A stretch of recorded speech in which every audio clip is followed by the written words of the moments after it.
My name is Yogini, and today I'm going to show you how moving very quickly can create motion in lots of different joints when we might want to improve the stability of our hip joint. This is what it looks like when we move fast. The whole pelvis rotates, the spine moves, and that's not necessarily a bad thing, but if we really want to target hip stability, we can slow our motion down and we can make sure we're only moving our hip, and that way we get a little extra out of our hip stability. Let's take a look. You may want a cushion or blanket underneath the knees for padding, and make your way to a tabletop position. Center hands directly below shoulders, knees under hips. Commonly, I'll see people in an extended table, but this makes it harder to be stable when you take away one of the legs.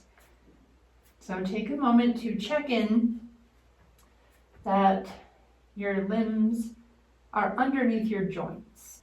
Starting with the left side, begin to root into your hands and your right knee and take the weight out of your left knee.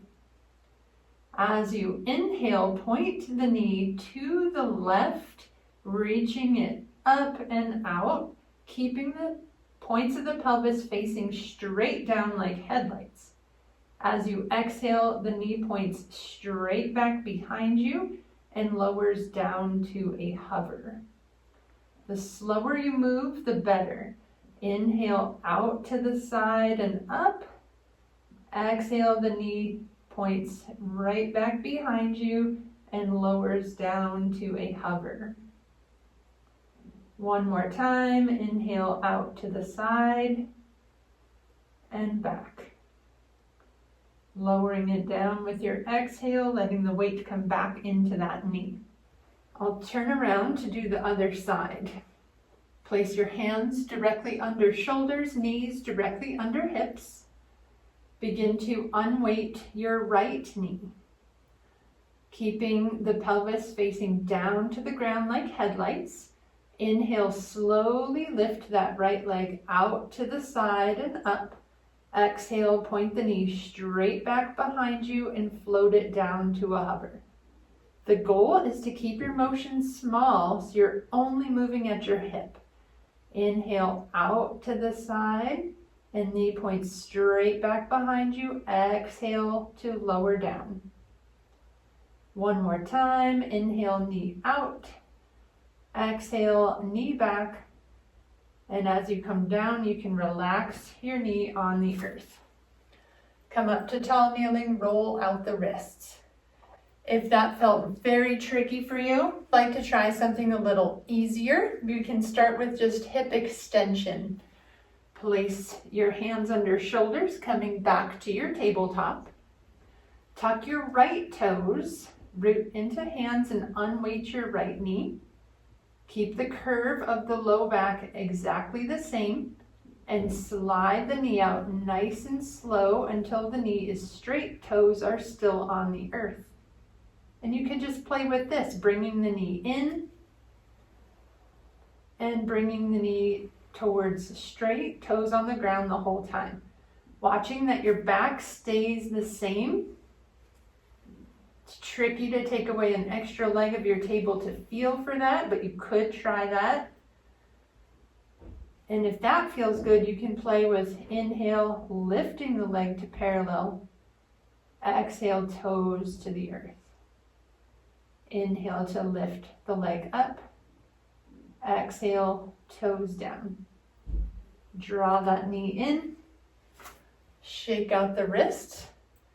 If at any point being on the wrists feels like a lot of pressure, you can choose to come down to the forearms and it works exactly the same. I'll do this from forearms on the left side. Tuck the left toes. Feel that curve in the low back is slightly ingoing, and that curve does not get deeper or more shallow when you have good stability. On the inhale, unweight the left knee. Begin to slide the toes to bring the knee to a straight position. And you can keep the toes on the ground and just play here, sliding the toes in, sliding the toes out. For a little more stability challenge, inhale to lift the leg in line with the torso without changing the curve of the back. Exhale to lower down. One more time, inhale to lift the leg. Exhale to lower down. Draw that knee in. You might sit hips on heels, forehead to the floor in a child's pose. Hands could be extended out for upper body stretch or back by the hips for a relaxation posture.